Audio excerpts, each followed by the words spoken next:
We're going live in 5, 4, 3, 2.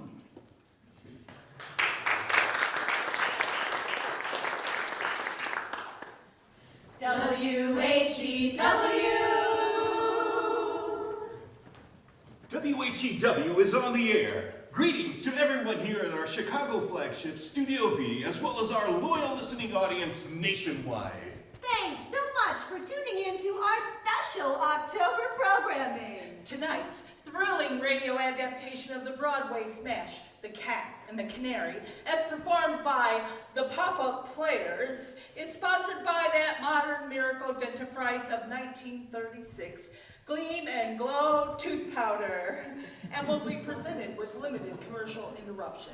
And now seems like a good time to mention to everyone here in our studio audience that if you have something in your suit coat, pants pocket, or purse that might make a racket and interrupt the spooky flow of tonight's broadcast, like, for instance, a slide whistle, or a Dick Tracy wristwatch, or any other sort of pesky little noisemaker that we may be forgetting, please silence it now the best way you can.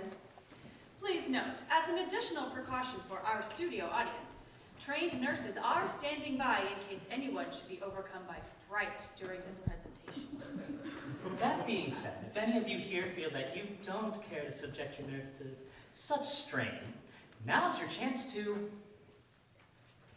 Well, we warned you. So, without further delay, we take you now to a remote southwest corner of England in the year 1924 and the once stately but now ominous Glencliff Manor.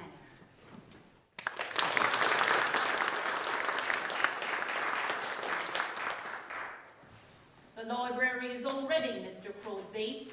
Everything looks the same as it did on that Halloween night in 1904, Mrs. Pleasant.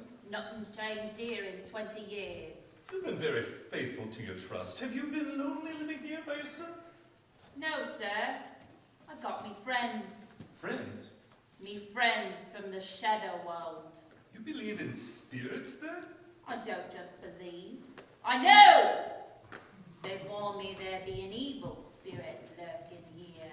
Well, in a few minutes, this house will be full of people again, and your spooks will vanish forever.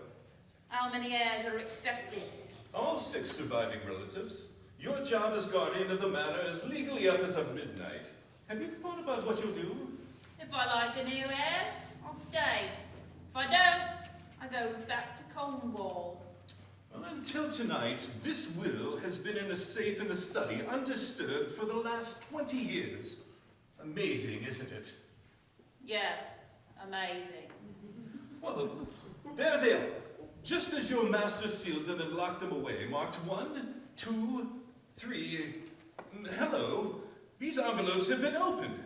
The seals have been cut away and cleverly glued back again. Someone has read this will.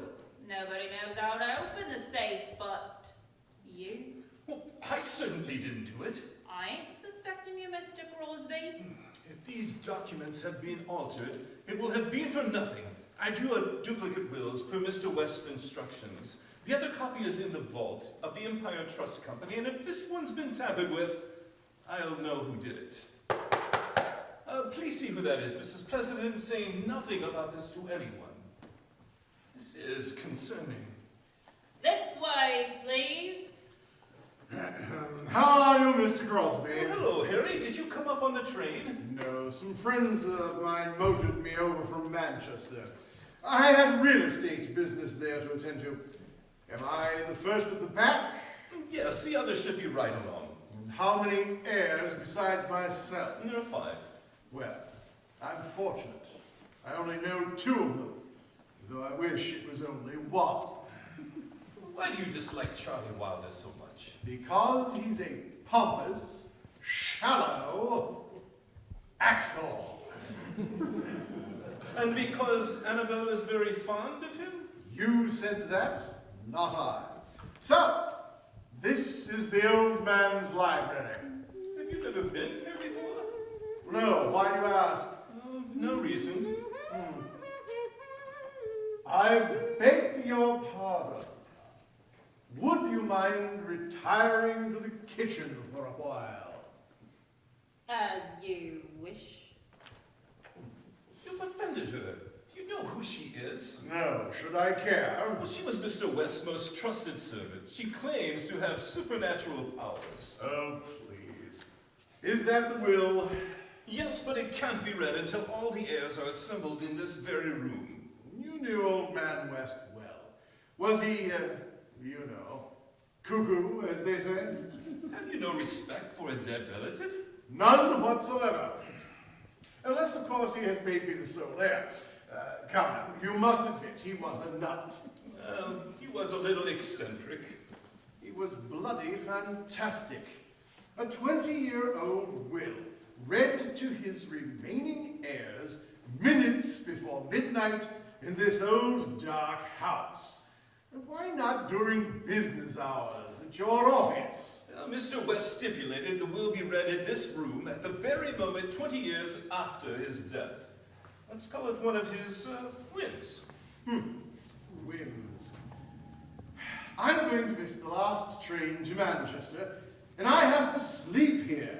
That's been taken care of. You'll have company. The others will all have to sleep here too. Miss Young and Miss Silsby. Ah, Cicily, Susan. How do you do? Well, welcome, ladies. Do you two know each other? We met departing the train. It just proves what a small world it is. I overheard Miss Silsby asking for a taxi to take her to Glencliff, so we rode up together. What was I saying? Oh yes, I was telling... Well, excuse me. Miss Silsby, let me introduce Mr. Harry Blythe. Miss Susan Silsby and Miss Cicely Young. Ladies, delighted. Well, Harry Blythe, now tell me all about yourself. I must know how we're connected. Did you know my great-aunt Eleanor? No, Miss Silsby, I did not know your great-aunt, and I'm not anxious to delve into ancient history. But she's... Aunt Eleanor and I are related, somehow. Why, yes. It can't be helped. No. Please let it go at that. Excuse me. Why, he's the rudest man I've ever met. Positively insulting. Oh, don't mind him, Susan. Perhaps he's just tired. Anyway, I still like him better than I do this old house. It's such a spooky old place to be in on Halloween night. I've had the strangest feeling ever since we walked in that Glencliff Manor is haunted. Lady, there be someone from the other world trying to warn you. You is mediumistic. Spirits are all around you. Spirits? You mean ghosts? I knew it. Mrs. Pleasant, are you trying to frighten them to death? No one was ever frightened to death.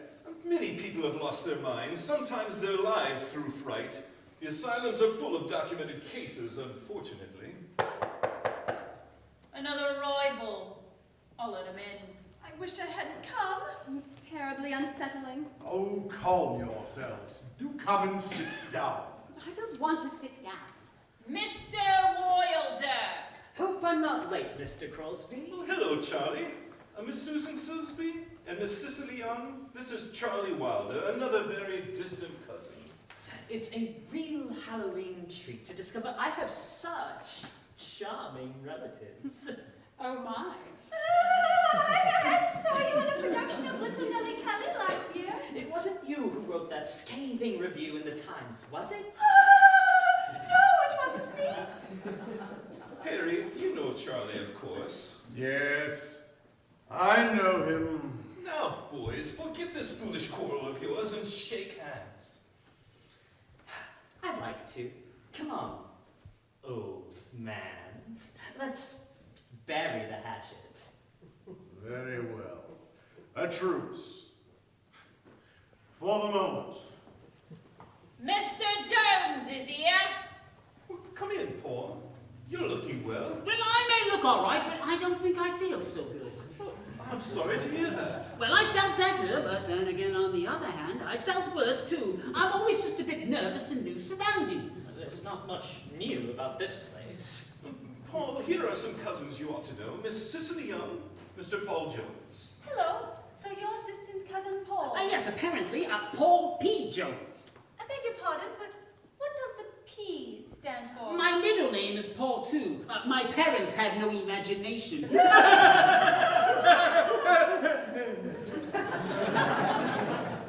Miss Silsby, Mr. Jones. Well, Paul Jones, isn't the world a small place? Well, I suppose, but then again, on the other hand, it's not all that small. You're a medical man, aren't you? Yes, ma'am. I'm a horse doctor. I see. Pardon me. Horse doctor? Paul, this is your cousin Charlie Wilder. It's a pleasure, Paul. And Harry Blythe. Hello. I thought you were in the automobile repair business. Well, when I graduated as a veterinarian, I went back home to practice, and I discovered the farmers had stopped using horses and were all driving automobiles. So, naturally, I began doctoring cars instead. There isn't really that much difference. No, there really isn't. Hire a taxi coming down the drive. That'll be the final air. I heard no motor car. That maid gives me the creeps. She is rather odd. I'm convinced this house is haunted. Oh, haunted? I can feel it. Oh, rubbish. You'll all be seeing ghosts the first thing you know. Well, personally, I've never seen a ghost, but then again, on the other hand, that doesn't prove that there aren't any. I have felt a little off since I walked in the door here. You were born off. Annabelle West. So sorry I'm late, everyone. Welcome, Annabelle. Miss Cicily, Miss Annabelle West. Annabelle West, the newspaper illustrator. Yes, though my editors don't always think so. Miss Silsby, Miss West. Charmed, I'm sure. Hello, Annabelle. Annabelle! Harry! Charlie Wilder, were you two on the train? I was on the smoking car. I motored up. Can we proceed, Mr. Crosby? Well, it's just before midnight, so if you'll all be seated, I'll begin. Is that you, Paul? Why, little Annabelle West, all grown up and, everything. Now, I'm hoping to be brief. Good. Cyrus Canby West died in this house exactly 20 years ago tonight. As executor of his estate, Mr. West had expressed to me that he despised all his living relatives. Who could blame him? Not wishing his near relatives to immediately enjoy his fortune, Mr. West invested in government bonds to mature in 20 years. At that time, I was to assemble the surviving family members and read his will just before midnight. Now you know I have kept track of you all, the remaining descendants of Cyrus Canby West. I thought you were going to be brief. The will is in these 3 envelopes, and I'll read the instructions on the envelope marked 1. Oh, tell me! Mrs. Pleasant, Please tell me! stop that and answer me. Tell me the No, name! Mrs. Pleasant. What? What was that noise? It sounded like a bell. No, that be the warning of death. The master heard it just before he died. Well, I've been thinking since I don't feel so good and it does look like rain, I believe I'll just head back to the train station. Nonsense, Paul. It isn't going to rain inside the house. You don't believe in ghosts, do you? Me? Of course not. But then again, on the other hand, that bell and I'm sure it's just an old grandfather's clock in one of the rooms. There's no grandfather clock running in this house since the master died. You see? No clock for Grandpa. The toll says 7 may live. There'll be 8 in this room. 1 must die before morning. Oh, I feel faint. There's surely a logical explanation. I agree, Annabelle. Say, listen, honest to goodness, I want some air. Me too. Oh, stop your kidding and sit down. But we're not kidding! Mr. Crosby, please, go on with the will. At 11:58 p.m., October 31st, 1924, you will open this envelope and read its contents to such of my relatives as are assembled in my library at Glencliff Manor. First, that my executor ask the prospective heirs assembled if they are willing to take what fortune offers them and not question my judgment in the manner in which I shall dispose of my fortune. Is that clear? Any objections? No, that's all right. Please proceed. If they are willing Well, to be... maybe his judgment is good, but then again, on the other hand, maybe it isn't. Are you satisfied or not? Well, under the He circumstances... is. Go on. Are you, Paul? I'm merely trying to say... Will you dry up? Yes, good idea. If all are willing to take what fortune offers, then let my executor open envelope number 2 and read my will. I, Cyrus Canby West, being of sound mind and body, do hereby declare as the sole heir to my entire estate, my descendant, man or woman, who bears the surname of West. If more than one bear the surname of West, then my estate shall be equally divided among them. Cyrus Canby West, witnesses, Mrs. Pleasant and lawyer Roger Crosby. There is, however, a codicil. In the event of the death of the beneficiary, or if he or she be proved of unsound mind and found legally not competent to manage the estate, then my executor will open the envelope marked 3 and declare the next heir. Therefore, in accordance with the will, I now declare Miss Annabelle West as sole heiress of the West estate and the mistress of Glencliff Manor. Annabelle, I congratulate you, and as there is no doubt as to the good health and sanity of Miss West, I trust this third envelope shall never be opened. It's wonderful news, Annabelle. I congratulate you with all my heart. Well, all I can say is Glencliff is gladly open to you all. I confess I'm a little bit disappointed, but I do congratulate you, Annabelle. I suppose there's nothing else to do but wish you many happy returns. I could use a strong drink. Well, it's just so unexpected. I can hardly believe it. Well, money doesn't always bring happiness, but then again, on the other hand, sometimes I'm sure it does. I quite agree. Money is the root of all evil. Yes, especially when you haven't got any. Mr. Crosby, one question regarding the will. What did great Uncle Cyrus mean when he said if the heir is proved to be unsound in mind? Mr. West firmly believed a streak of insanity exists in the family. That clause is there in case that family failing should reappear in the heir. In that event, the estate would go to the next heir named in the envelope number 3. I wonder who that is. I didn't know there was insanity in our family. Neither did I until I heard that will. But it's absolutely legal. No one could dispute that. I don't dispute it. I'm only saying that the old man was dotty. Well, he was peculiar, yes, but as sane as any man living. Here be the keys to the house, miss. Mrs. Pleasant, will you please remain as my housekeeper? As you wish. Mr. West gave me this letter to give to the heir after the will was read. He wished it to be read in the master bedroom where you are to sleep. And where is that room, Mrs. Pleasant? Right across the hall, miss. Susan, I agree with Harry. Mr. West was certainly insane. Imagine trusting that housekeeper to deliver a letter 20 years after his death. This is news to me, Mrs. Pleasant. When did Mr. West give you that letter? Just before he died, you and the doctor were talking in the study. It's obvious that Cousin Cyrus was truly out of his mind. I wonder what's in that letter. It may refer to the lost necklace. I remember my mother telling me she saw it once and said it was the most gorgeous thing imaginable. Wasn't it a family heirloom? Yes, Mother said it had been in the family for generations, but it was lost or stolen after it came into Mr. West's possession. It did disappear, but I don't think it was lost or stolen.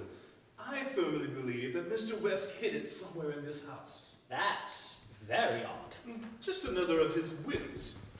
Did you ever see it? Only once. It was magnificent. The stones alone are worth a fortune. Annabelle, I congratulate you again. Some people do have all the luck. You know the old saying, then that has, gets. Before I go to bed, I'll open this letter. Who knows? Perhaps in the morning I'll be able to show you all the necklace. Mrs. Pleasant, how about a late supper? I'll prepare the night dining room now, miss. In the meantime, you girls can pick out your rooms for the evening. I'd like to share one with Susan. I'm afraid to be alone in this ghostly old house. I won't sleep a wink. Annabelle, aren't you afraid to sleep in the room where he died? No, why should I be? This house is haunted. Spirits. The maid has seen them. Well, suppose she has. She's been here for years and they've never harmed you, have they, Mrs. know, miss, but there be an evil spirit in Glencliff Manor now. Mrs. Pleasant, why make Miss West nervous? I don't wish to explore this house without a man going with me. Very well. Come on, Paul. You protect us, won't you? Me? Well, I don't know that I'd be of much use to you, but again, on the other hand, you never can tell. Maybe I might. You're quite familiar with this place. Would you please come too, Mr. Crosby? Oh, I'd be delighted.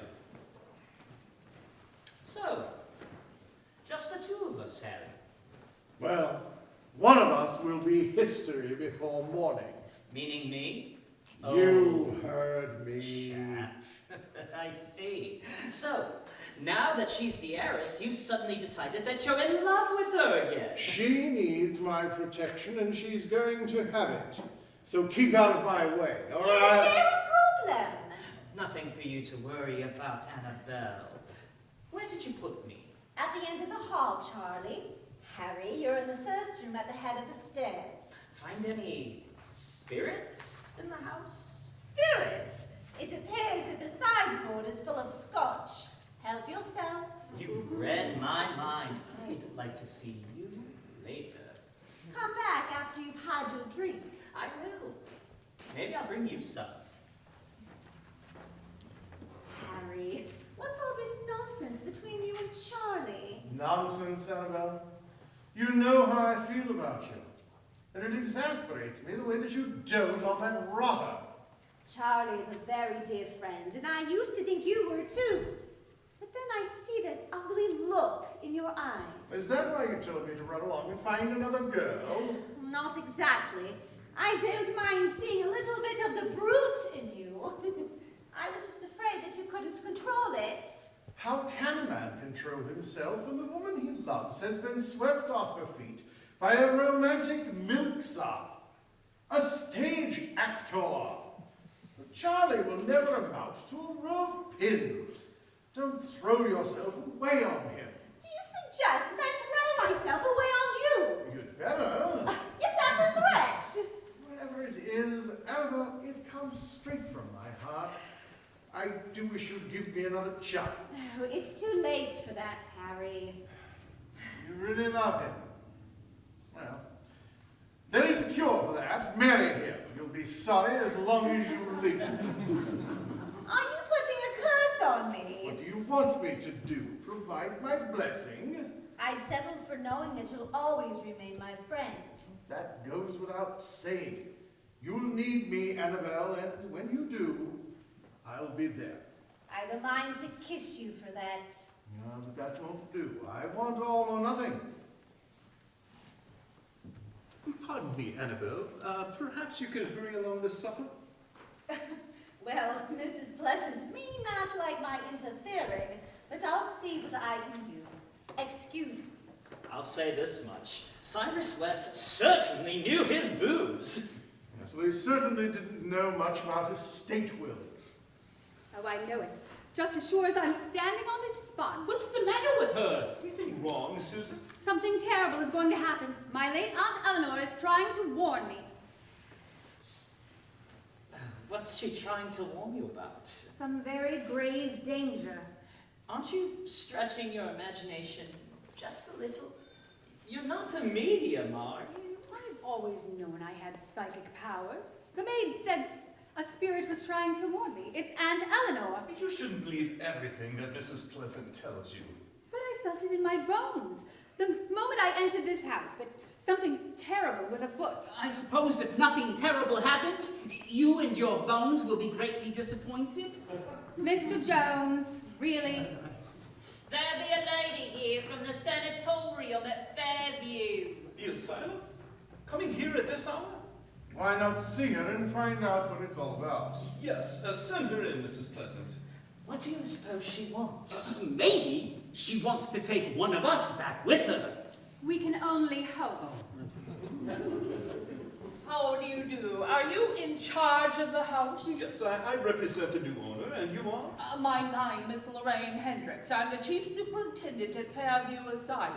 What brings you here? We're searching for a patient that got away late this afternoon. A patient?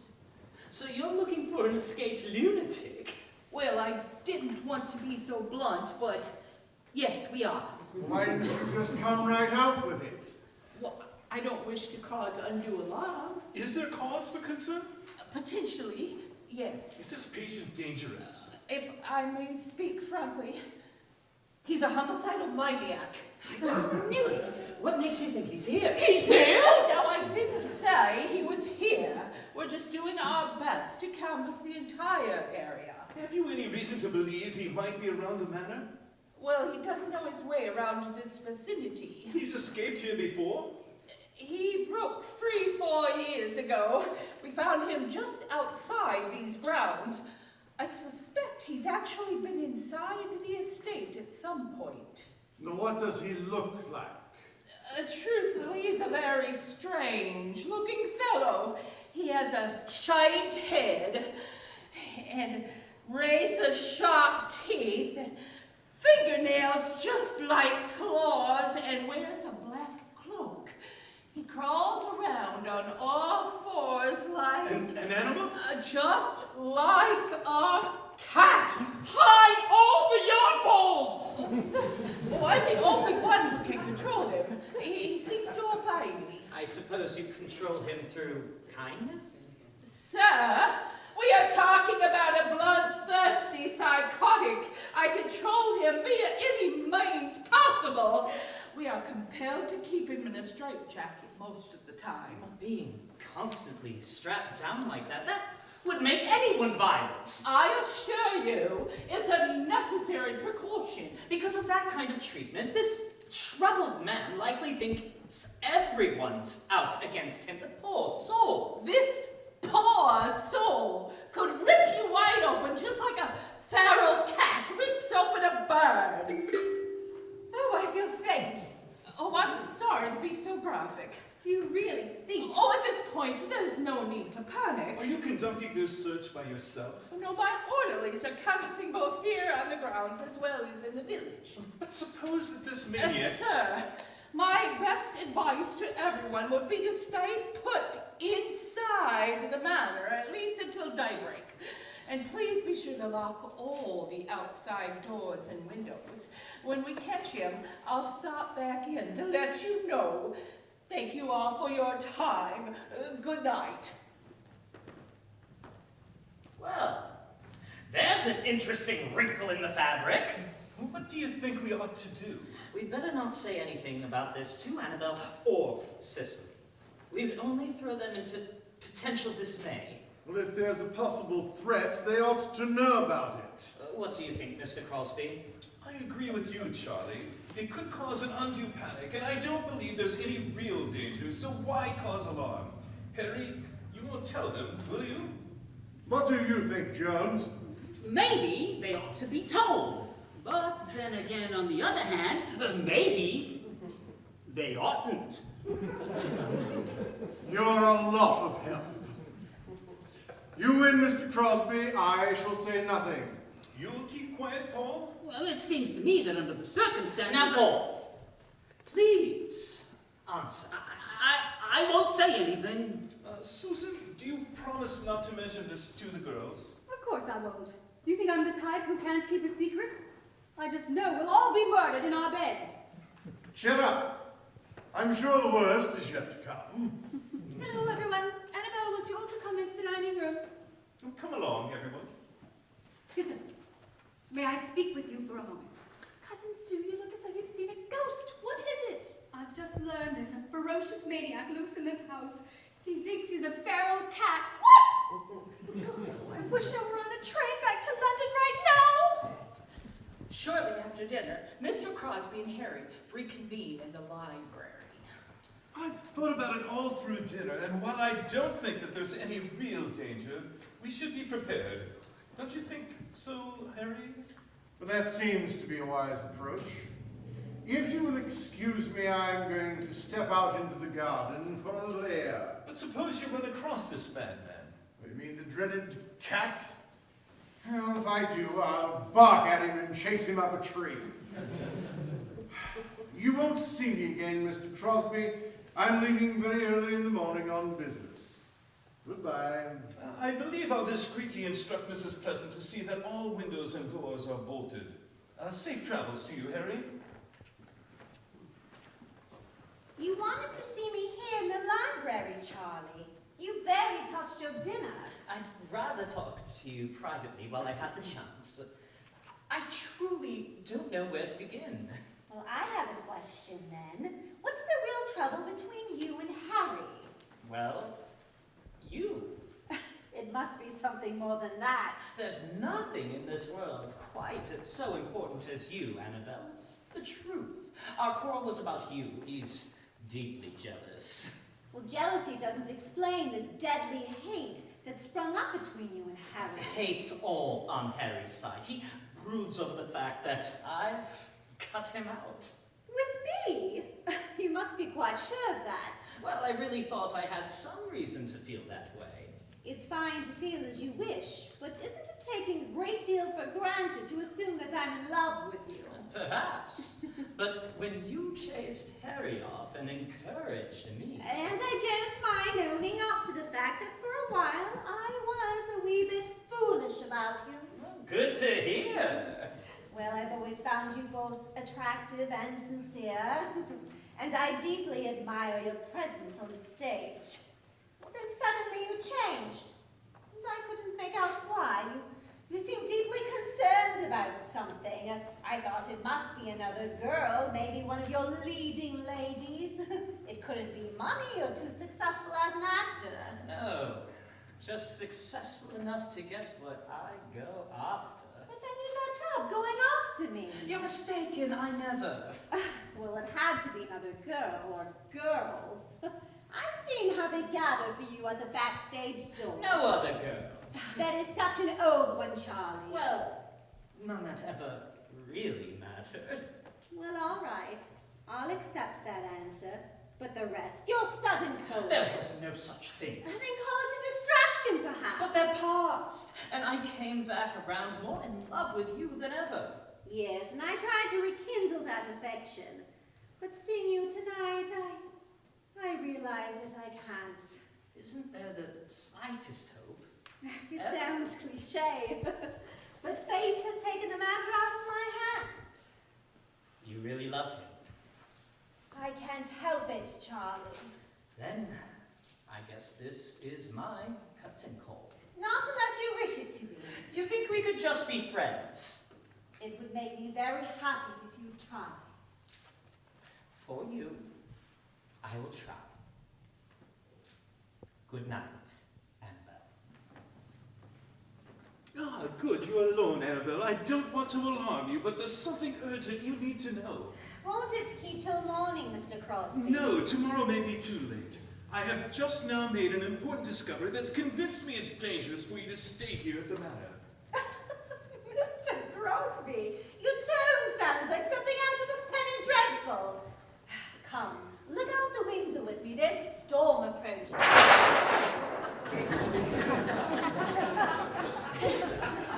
There is something sinister in this house. I need you to take me seriously. You're in grave danger. But thankfully, I can now tell you who...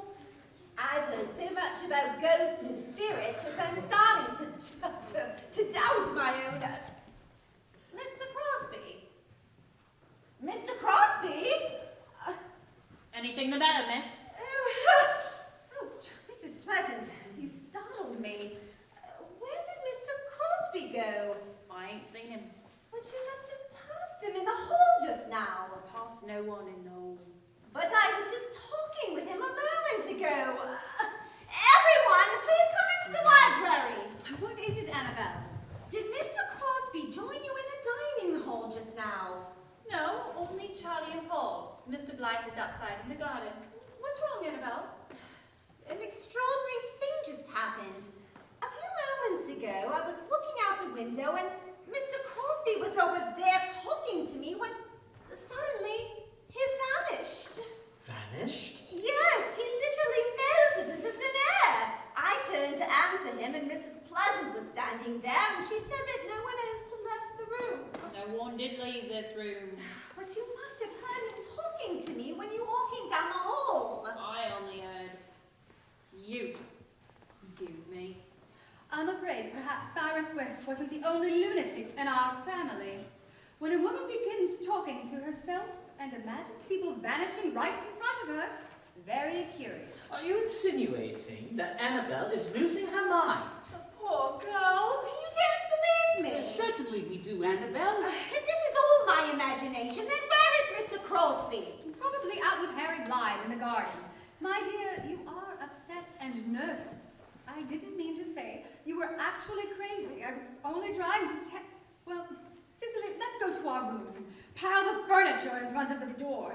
It'll be a miracle if we somehow survive the night. Is there anything I can do? Yes, Charlie, please try to find Mr. Crosby. I'll do my best, Annabelle. Paul, you don't think I'm mad, do you? Well, I guess I'd be truly annoyed if some chatterbox like Susan said I was crazy. But then again, on the other hand, if I really was crazy, I likely wouldn't have sense enough to be annoyed. But I would like to talk to you. Can we talk later, Paul? It's after 1 o'clock in the morning. But I've got an idea. I really do think that under the current circumstances, seeing that I'm here and that you're here too, well, Good night, Annabelle. How could Mr. Crosby just vanish? Mr. Crosby had returned, minute. Oh! It got him. The demon of Glencliff. The bedroom is ready now, miss. Remember, you've got to open that letter. Oh, yes, the letter. I'll be right in. As the storm rolls in on Glencliff Manor, please know that we will continue presently with WHEW's presentation of The Cat and the Canary, sponsored by Gleam and Glow Tooth Powder. But first, let's touch upon another most horrifying topic, bad breath. It's terrifying but true. A little breath of trouble can certainly dull the sparkle of your love life. Always take care that this little monster, known as unpleasing breath, won't scare away that special someone. So don't be afraid to brush your teeth night and morning and before every date with Gleam and Glow Tooth Powder. Remember, folks, that scientific tests have proven in 7 cases out of 10, Gleam and Glow Tooth Powder instantly stops unpleasing breath that originates in the mouth. No dentifrice at any price will give you a more thorough cleaning. It's Gleam and Glow Tooth Powder, where the power isn't a powder. And now a 10-minute pause for headline news from our local affiliates. In the meantime, please try and calm your nerves. WHEW.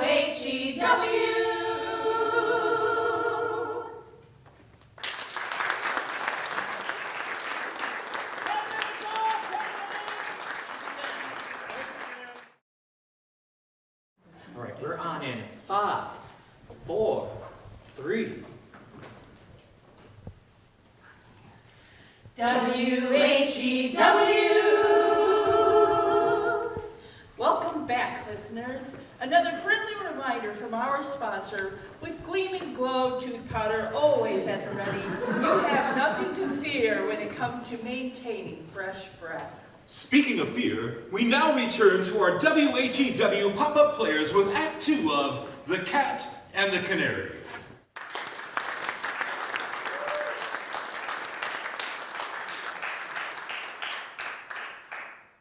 Mrs. Pleasant, this warm fireplace is truly an inspiration. You have no idea what a difference it makes. It does make your bedroom more cheerful, miss. Somewhat. What a darling old clock. That clock stopped 20 years ago tonight, just as Mr. West died. All the clocks stopped working then. But I must admit to you, my nerves are a bit on edge. Just a while ago, when I turned off the light in the library, I sensed something evil. Evil? It was the same feeling I remember from visiting this place as a very little girl, hurrying up the stairs here in the dark, afraid that something was going to catch watch me. Spirits! Oh. But there be two kinds. Good ones that help you, and then the other kind, like the one that was behind you in the dark. That's the demon lurking in this house. Don't forget that letter, miss. Great Uncle Cyrus gave this letter to you 20 years ago? Yes, just before he died on that very bed. Are you scared? No, I'm truly not. Just before you came in, I picked up this book from the nightstand without knowing what it was. It was bookmarked at this page. Here, listen. Fear is a delusion that can be controlled and eliminated by understanding. And you believe that? I do. There's more. Only the ignorant suffer through fear. Take a canary in its cage. Put it on a table, then let a cat jump up and walk around the cage. The canary, seeing its enemy so close, is frightened almost to death. But if it had understanding, it would know that the cat couldn't reach it while it had the protection of the cage. Knowing this, though, it suffers 1,000 deaths through fear. But you ain't in no cage. But I am. I'm surrounded and protected by my faith and my philosophy and my friends. I am not afraid. But you're afraid for Mr. Crosby. Are you sure you didn't see him leave the library? I couldn't have just imagined he was in the room with me. But if he was there and you didn't see him go out, then where is he? The demon got him! But how could a spirit, even if one did exist, make a human being just disappear? What was Mr. Crosby saying when he was taken away? He was telling me about some danger that was very near me. Annabelle, may I come in? Harry, where have you been? Out in the garden. What happened to Mr. Crosby? We were speaking in the library. I had my back to him, so I didn't see what happened, but when he stopped talking, I turned around and he was gone. Well, as soon as I heard about it, I went directly to the library. There are no hidden spaces in that room, nor any closets. You're sure he was in there with you? Of course I am. Why does everyone keep asking me that? It's all perfectly exasperating. Don't work yourself up needlessly. I'm sure there is a logical explanation. I hope so. Why were you in the garden, Harry? Nothing of importance. You best lock your door tonight. I intend to sleep in the library just in case. Now, if you need me, just call out. Otherwise, you won't see me in the morning. I'm leaving very early. I'll say goodbye to you now. Good night, Harry. I do truly thank you for everything. Everything will be all right. Good night, Annabelle. He wanted to tell me something, Mrs. Pleasant, but he didn't dare. I wonder what it was. Everyone seems to be acting so strangely now. Come in! Cicely and I must speak with you, my dear. Just a moment. Mrs. Pleasant, won't you please go and see if Mr. Crosby has returned by chance? Look in his room. Very well, miss. My dear, I couldn't sleep. I just had to tell you that Charlie absolutely misunderstood me. He put the wrong construction on my most innocent remark. I never meant to say that you were really clinically crazy. Please say you understand. I understand. Perfectly. I do have something else I need to share with you. Cousin Sue, you promised not to. No, Cicely, I feel it's my duty. Oh, you and your duty. Just once you might try thinking of other people instead of your duty. Heavens, hear the child rave. Cicely, where's your respect for me? I do respect you, but I'm so nervous since I got here, and you pick on me because it's your duty, and no one understands me. What's this all about, Cicely? Something's happened that would make you very anxious if you knew. I am duty bound to tell her. No, Susan! And I don't want to hear it. The like me about it in the morning. Annabelle, your behavior in the library was a bit hysterical. Has your health always been good, my dear? As far as I know. You must lead a feverish nightlife there in London with all those autistic folk. No, I've never quite had money enough for that. Ever have black spots in front of your eyes? Ever feel dizzy? Pains in the back of your head? Do you suffer much from hallucinations? Go on, you can tell me. No, but I have, I don't know what you would call them. Symptoms. Yes, I have them every morning. Oh, that's a very dangerous time, my dear. What are these symptoms? As soon as I wake up, I have the strangest feeling. Oh, I knew it! Where? Here, in the pit of my stomach. Oh, and then it disappears just as soon as I had my breakfast. Oh, I'm just an ordinary, healthy, normal girl, Susan. If I weren't so normal, I'd probably be a better artist. I hope you're not offended by my questions, but your mental health is a priority. I wonder if there's anything in hereditary insanity. It's in our family, you know. I feel it's missed our side entirely. Right, Cicely? Well, it certainly missed my side. Well, let's hope that it missed us all. Another thing, my dear, now that you're the heiress, men will now inexplicably find you attractive. Beware of them, all of them. Every man who tells you he loves you, he loves only your wealth. There isn't a decent man in this world. Why, I think there are lots of nice fellas about. For instance, the 3 men in here in the house with us. Those 3 are dumbbells. Oh, I don't agree. Charlie is awfully handsome and sweet. A stage actor. He's as cold as a dead fish. Now, you can't say that about Paul, and he's sort of cute in his own way. He's as timid as a rabbit, and not a brain in his head. And that nervous disposition. Well, let's get them all in. What about Harry? He's the biggest fool of the lot. Absolutely despicable. Every time he looks at me, he begins to laugh. You certainly know men, don't you? Yes. I am twice divorced, you know. And am quite qualified on these matters, and that's why I'm warning you. Take my advice regarding those 3 and get rid of them immediately. They may be very distant cousins, but still not nearly distant enough in my book. Good night, dear. I hope... Actually, I do feel it's my duty to tell you something! Suzanne! Don't you dare interrupt me, Annabelle. They made me promise that I wouldn't tell you about the dreadful maniac who's prowling around this house.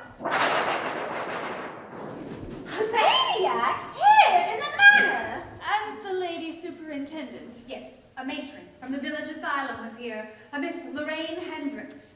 She had traced the fiend to this house. This monster thinks he's a feral cat and goes around ripping people wide open.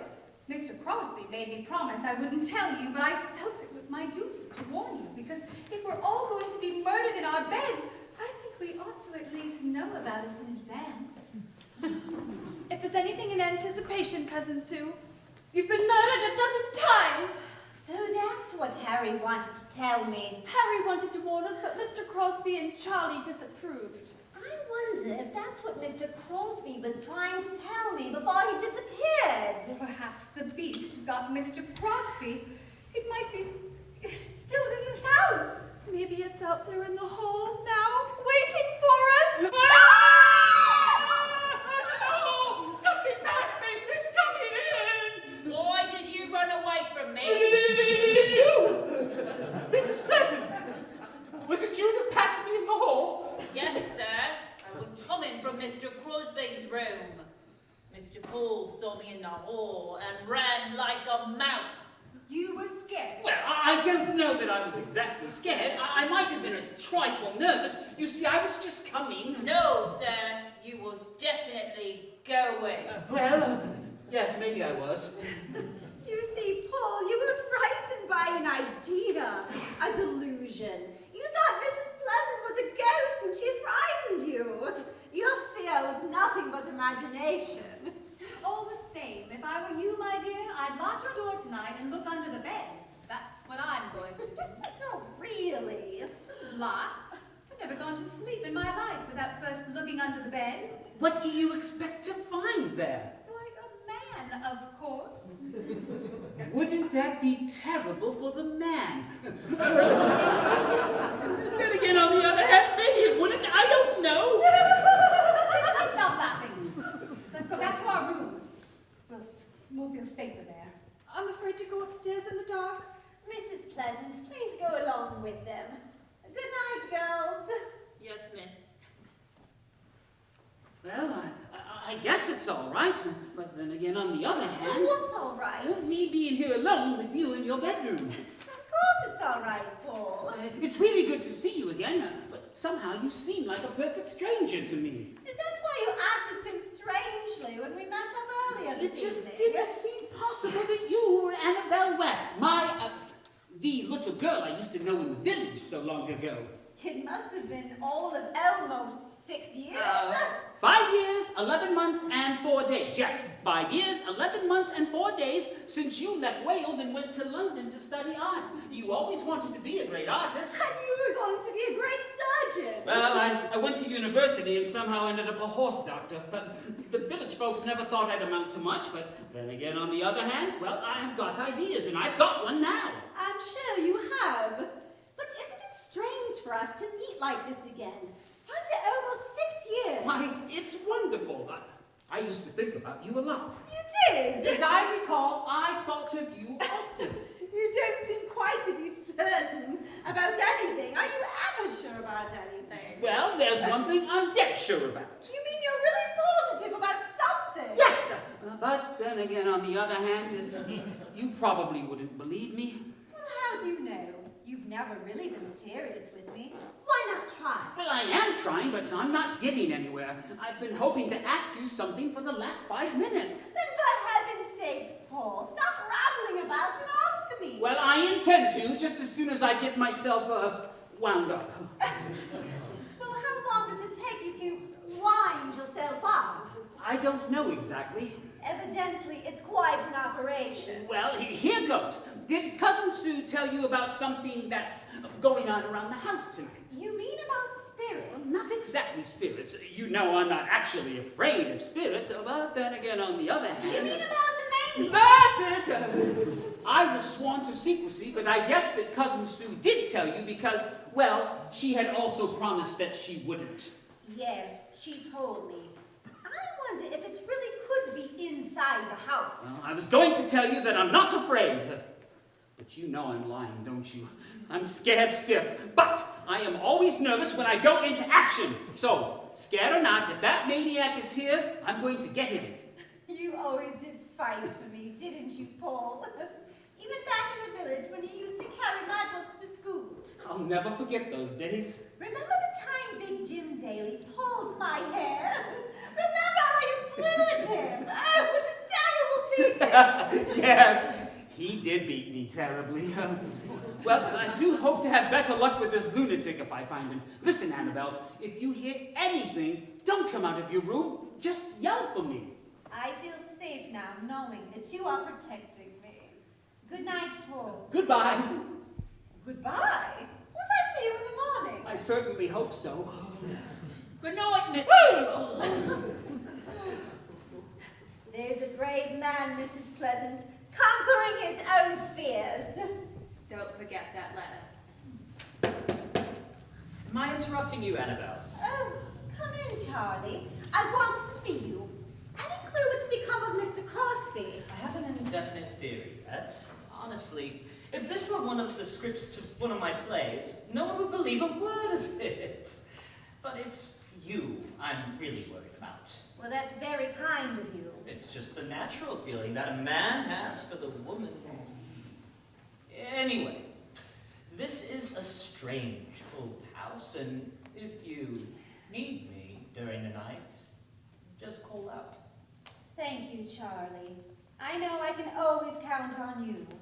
I'm certain I'll be safe with all the men guarding me. Harry told me the same thing. So he was here already! And I knew all about this maniac. He told you! I'm not I'll be ready for anything, because I'm going to sleep with my shoes on. Annabelle, I do want you to be happy. Don't you think you could ever... Oh, please, Charlie, I'm very fond of you, but... I understand. Good night, Annabelle. It's getting late. The letter, miss? Oh, yes. I'll read it now. To my heir, man or woman, as you read, pause and reflect that this is the 20th anniversary of the night that my spirit left my body. I could take no earthly possessions with me. I was compelled to leave them to you, my unknown heir. Your hour will come and you will follow me, but in your brief span of life, enjoy the glittering symbols of the world which I have renounced. Oh, Mrs. Pleasant, it gives me the creeps just reading this. Well, here's a verse that seems a bit more cheerful. Find the number beneath the vine. The sparkling gems forthwith are thine. Find the number, it rhymes with mine. What a silly bit of prose, but it's surely the key to the necklace. Oh, it must be. Oh, now I wonder where the vine could be. Perhaps check the fireplace mantle. And the number that rhymes with mine must be 9. Need me any more, miss? Oh, no, thank you. Please put the door key in the lock on the inside, would you? Very well. Good night, miss. Good night, Mrs. Pleasant. I'll lock myself in. There we are, door's locked. Now to investigate that mantle. Oh, she was right! The scrollwork above the fireplace is indeed a vine! And these small knobs along the edge, there's a total of 9! Oh, how on earth did she know? Oh, press here perhaps. Goodness! A hidden compartment! The necklace! Oh, it's the most beautiful thing I've ever seen! Oh, is someone at the door? Oh, hold on a moment, it's locked. Oh, the storm has dimmed the lights. Oh, the key, it's gone. I can't get out. Wait, who's in here with me? You in the corner, how did you get in here? Who are you? Oh, keep away from me, don't touch me!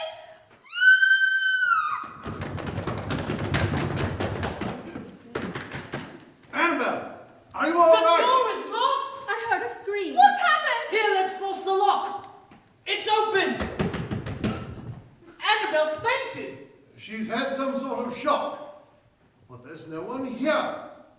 Well, it couldn't just be her imagination. Harry, you told her about the maniac after we'd all agreed to keep silent. You were here earlier. You told her. I said nothing. Charlie, you're wrong. Cousin Sue told her. Susan, is that true? Yes, I told her because it was my duty. I'd gladly do it again. You're unbelievable, Susan. After we had all agreed. I'm mistaken, Harry. I apologize. Save your breath. You'll need it later. Will I really? You called me a liar. You'll have to make good for that. With pleasure. Quiet, you two! Annabelle, can you hear me? She's coming too. There, Annabelle. What was it? It came at me from the dark. Cloaked all in black. It's gone! What's gone, my dear? The necklace! I found it hidden in the mantle.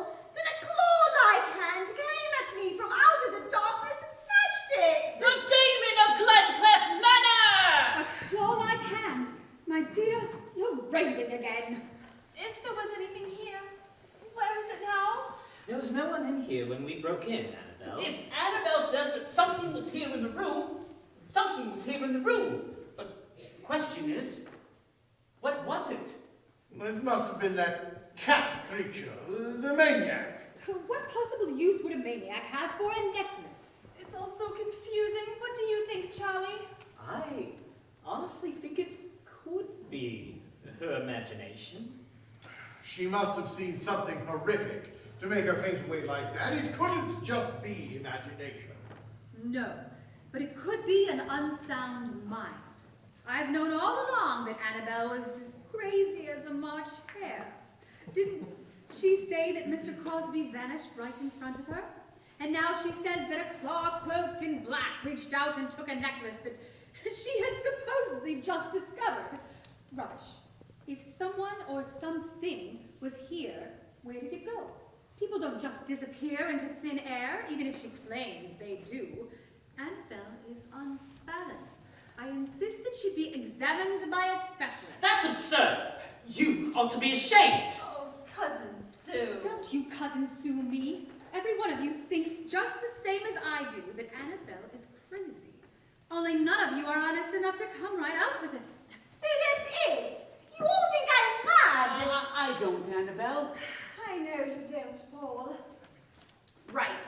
You've all had your say, now I'll have mine. I've been through enough tonight to drive anyone mad, and a few moments ago I was hysterical. But now I can think clearly. I'm going to tell you exactly what happened. I found the necklace hidden in the fireplace mantel, and then I heard something at the door when the storm suddenly caused the lights to dim. I turned around, and from the darkness, a claw-like hand, cloaked all in black, came towards me. For a moment I froze. The thing grabbed me, then disappeared with my necklace. I ran to the door. I couldn't open it. I screamed, and that's all I remember. I'm as sane as anyone in this room. What I told you all is the absolute truth. The thing that took my necklace must have come out of that wall. There must be a hidden panel somewhere around here. Look, a secret panel. It's opening. It's Mr. Crosby! Please, help me. There's no pulse. He's dead. A few traumatic minutes later, everyone had reassembled in the library. What a terrible finish for poor Mr. Crosby.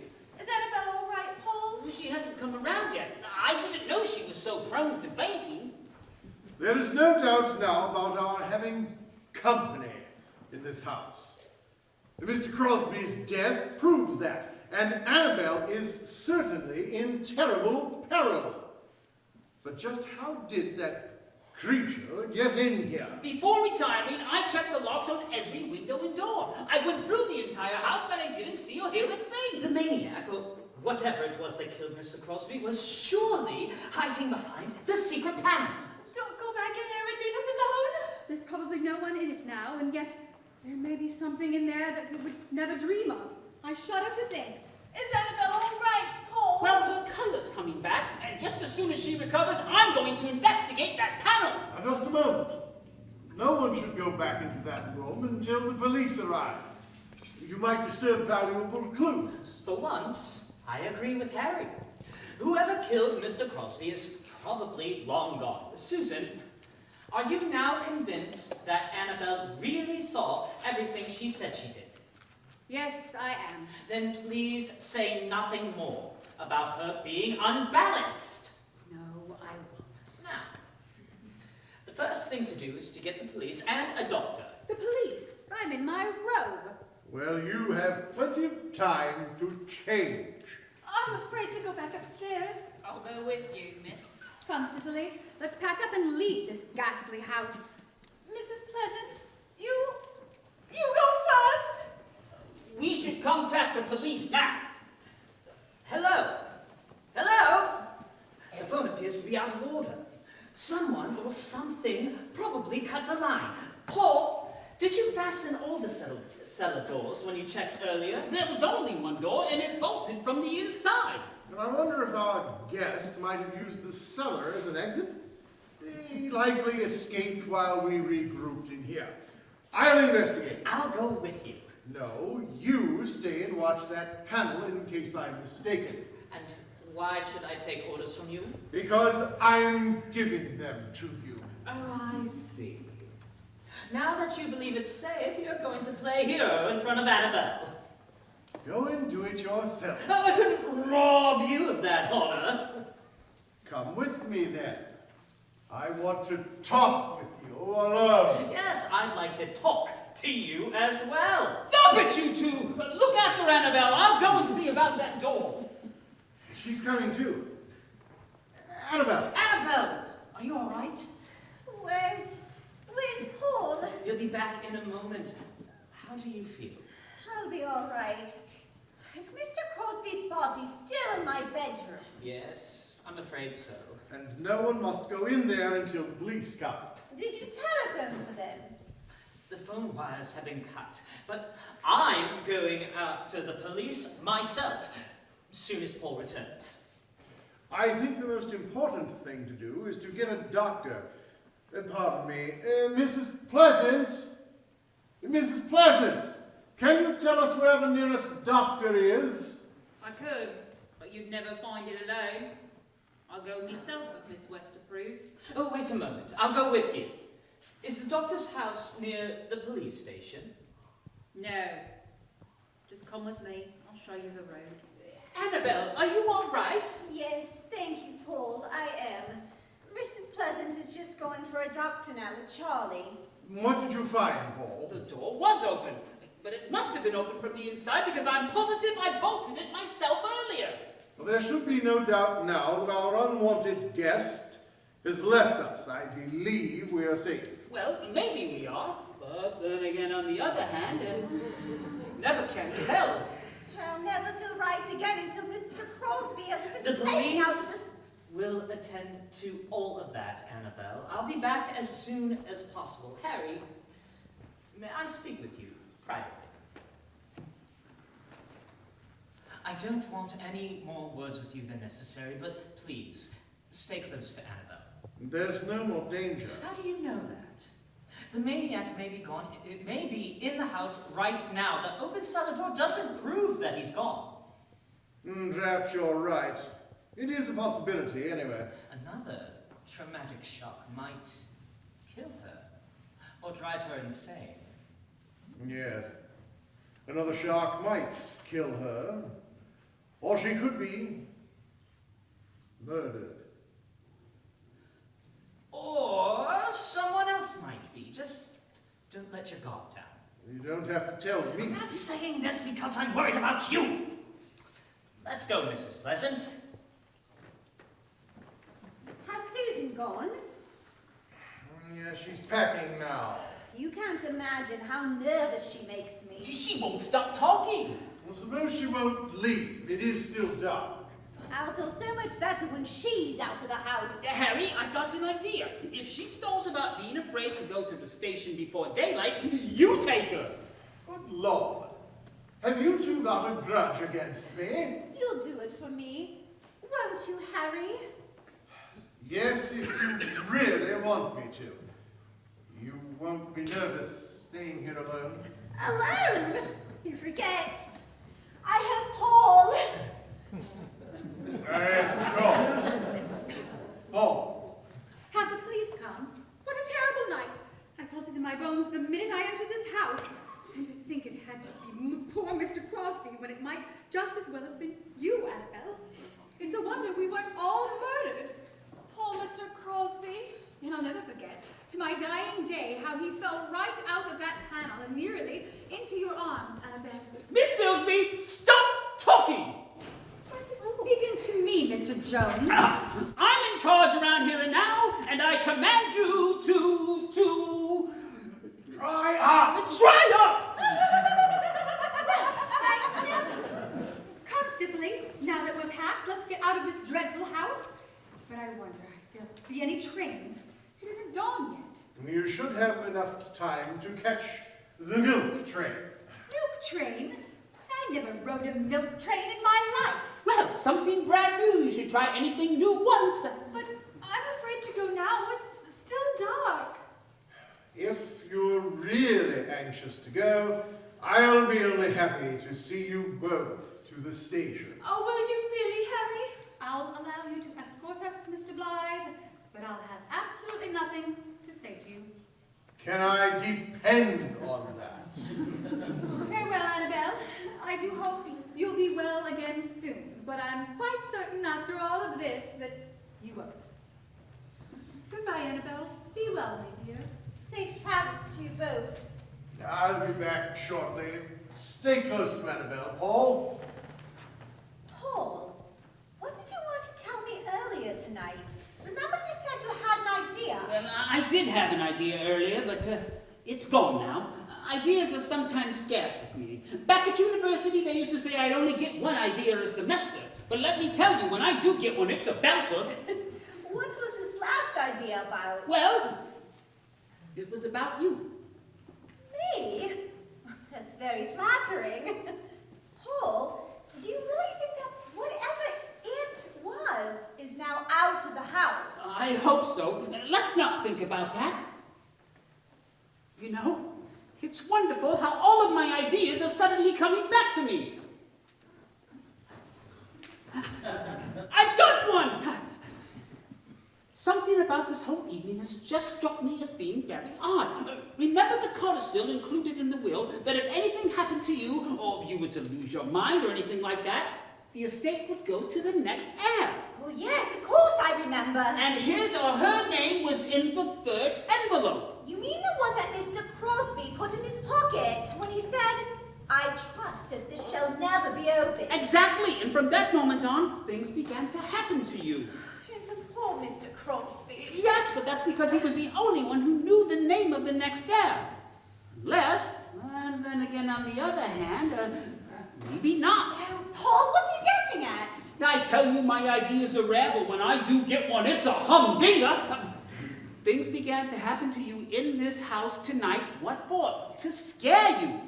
Perhaps Mr. Crosby caught onto this plot and tried to warn you, but before he finished, something happened to him. Then gradually everyone, now I don't say they did it intentionally, but they started to think and to say that you were imbalanced. You mean that this was all a plot to frighten me? Well, perhaps. Now just suppose that someone, let's call them the next heir, thinks that you may possibly have inherited the family failing, and they, that is, he or she, starts to frighten you, hoping to shock you, or worse, and then they discover Mr. Crosby is wise to this plot, so they kill him. Impossible! Well, why is it impossible? Suddenly you're locked in your bedroom, the secret panel, the cat creature. Don't you see? It is possible. The whole thing might have been arranged to frighten you into a... But how can you explain those chiming bells and Mrs. Pleasant's warning of impending death? Well, they might have all been planted. What do we really know about her? Mrs. Pleasant? Well, she's not the next heir. How do you know she's not? She very well could be. The maniac from the asylum. How does that fit in? Well, that creature might have been brought here just to frighten you. Now just suppose that Mr. Crosby brought him directly into the house. Then the monster suddenly grew violent, turned on Mr. Crosby, and killed him. That's ludicrous. Well, then again, on the other hand, suppose I was the next heir. Now I know you're joking. Well, I can tell you right now it's not me. So who's left? Susan, Charlie, Cicily, Harry, Mrs. Pleasant? Take your pick. It's fantastic, just Well, absurd. maybe it is, but then again, on the other hand, maybe it isn't. But your brain is 100% normal. If there's any real insanity in this family, it's not in you. I've got another idea. I'm going back into your bedroom to get that third envelope out of Mr. Crosby's pocket and find out who the next heir is. Oh, Paul. I won't be but a minute. I'll be right back, I promise. Feeling any better, Miss? Oh, you frightened me. You do that a lot. Yes, thank you, Mrs. Pleasant. I do feel better. Dr. Patterson is out on an emergency call somewheres in the village. We left word of his own to come as soon as possible. Mr. Charlie went on to help at the constable's office. The police should be here soon. Oh, I can't stand it any longer. Why doesn't he come out? Who? And come out as where? Paul, he went back into my room.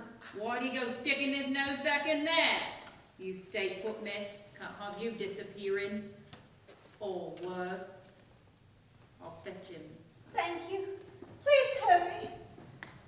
Oh, I was a fool to let him go in on his own. Oh. Oh, Paul! What's happened to him? He was laying out cold on the floor. Oh, here, put him on the couch. Nasty bruise. He must have tripped and struck his head on the floor. Was he lying anywhere near the... No sign of a body anywhere in that room, miss. There's a first aid kit in the kitchen. I'll fetch it now. Oh, Paul, how do you feel? Did you hit me? No! You must have tripped and perhaps hit your head. Nothing of the sort. Somebody whacked me from behind when I went in to get that envelope from Mr. Crosby. Was there a body there, Paul? No, there wasn't. While I searched for it, someone hit me. Mr. Crosby wasn't there? No, but someone else was. Oh, my head. Oh, there, try not to think. Just when things started sorting out, now it goes and gets itself all muddled up again. We saw Mr. Crosby fall on the floor, didn't we? Yes! He was dead, wasn't he? Oh, I think so. Well, how do we know for sure he was dead? Wasn't he? Well, I don't know. I suppose he was, but that doesn't prove it. Harry said he was dead, but I couldn't swear he was, and neither could you. Well, no. I've got a far-fetched idea. Maybe Mr. Crosby was shamming all this time just to frighten you and then waiting in there to wallop me. You don't think much of that one? No, I don't. I guess my ideas aren't as sharp since I got hit on the bean. Where's Mrs. Pleasant, that first aid kit? Now, don't worry. I'm fine and I'll take care of you. You know that I'll take care of you, don't you? I do. Now, where was I? Oh, yes, I was wanting to talk about all those things that...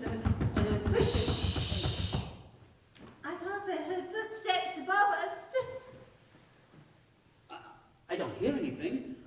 Now, where was I? Oh, yes, my garage. Your garage? Are we talking about your garage? Well, I'd like to. I've got the nicest service garage in the village. The cars in it are all ancient, but it's still a garage that any girl would be proud of, and, well, Paul, did you miss me when I left for London? Did I miss you? Did I miss you? Yes, I did. And when you went away, you didn't think that someday I'd own a garage, did you? I hadn't the slightest idea. I'm glad you missed me, Paul. But why didn't you write? Well, I didn't think you wanted to hear from me. And besides, I didn't have my own garage then. Well, you have it now. Yes, but you can't ask a girl to marry you just because you've got a garage. Why can't you? Does having a garage make you tongue-tied? No, but you've been living so long in London with all those artist types, you'd never be content to settle back in the country in a little cottage with a small little garden around it. Don't be too sure.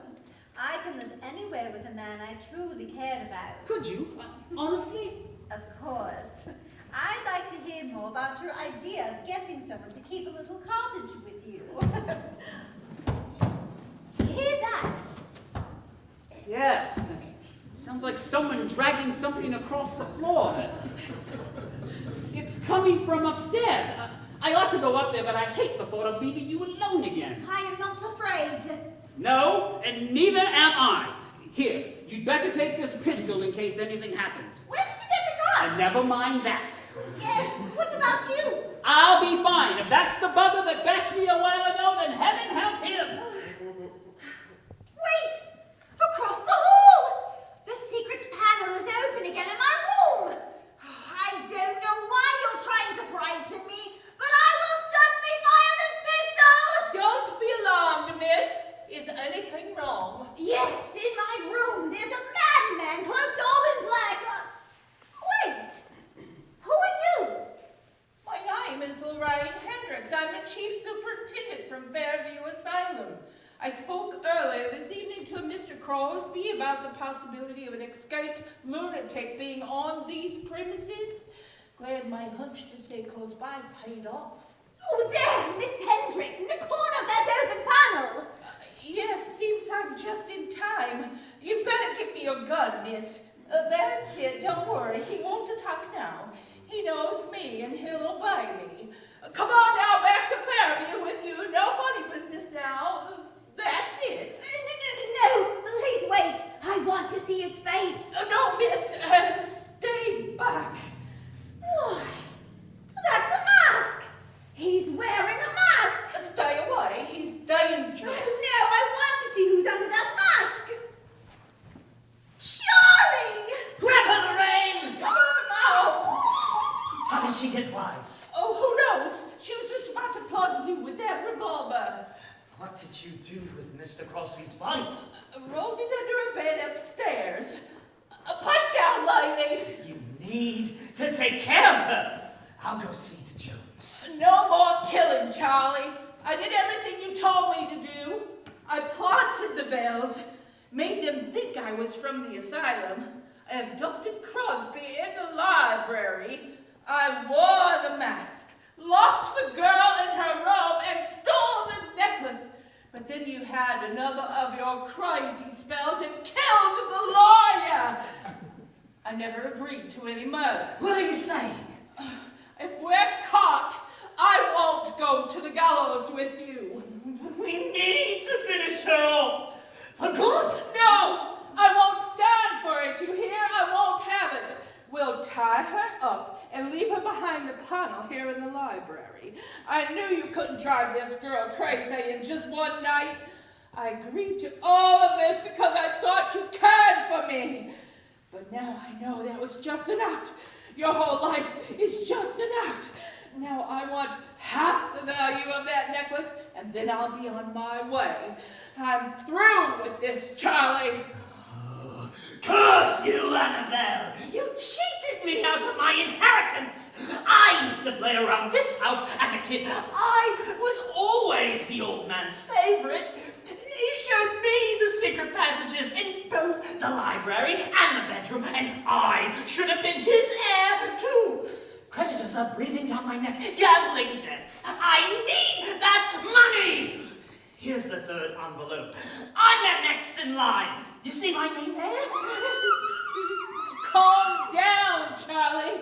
You're having another one of your turns. I cracked that safe 5 years ago and read the will. I saw that you had somehow robbed me, Annabelle.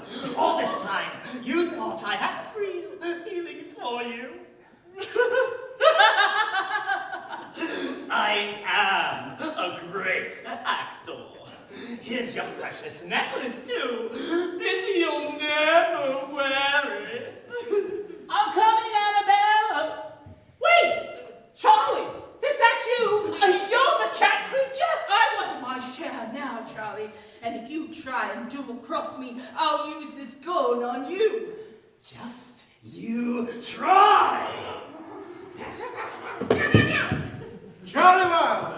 I should have known. It appears you dropped your gun. I'll have that. Everyone, hands up! Oh, not you, Paul! Thank heavens, Harry! Paul, you're safe! So glad you're here, Harry. I'm scared to death. Really? Hadn't noticed. I only grabbed the lawyer from the secret panel here in the library. Charlie's the one that killed him. Just now he had another one of his spells and tried to kill me too. You can tell all of that to the judge, madam. Come on. The police will be here soon. I contacted them myself after dropping the cousins off at the train station. Remember, keep calm, the both of you, or I'll happily shoot, especially him. Now move! Now, that's real teamwork. Sorry for the delay, miss. Couldn't locate the blasted medicine. There's no more threat to us now, Mrs. Pleasant. That's good to know. Seems like it's the right time then, Mr. Paul. What's the right time? Ask Mr. Paul, miss. This here bottle of whiskey is the last spirit for me to deal with. Excuse me. What's the right time, Paul? Well, you see, just another little idea of mine. After what you've been through tonight, I thought maybe you wouldn't quite be so nervous if you were to wake up suddenly and found me to be your husband. I mean, found me by your side. I mean, after we were married. So I told Mrs. Pleasant about my idea that perhaps we could have a chat with the vicar. I mean, if you wanted to, but then again, on the other hand... Oh, Paul, you really did have an idea, didn't you?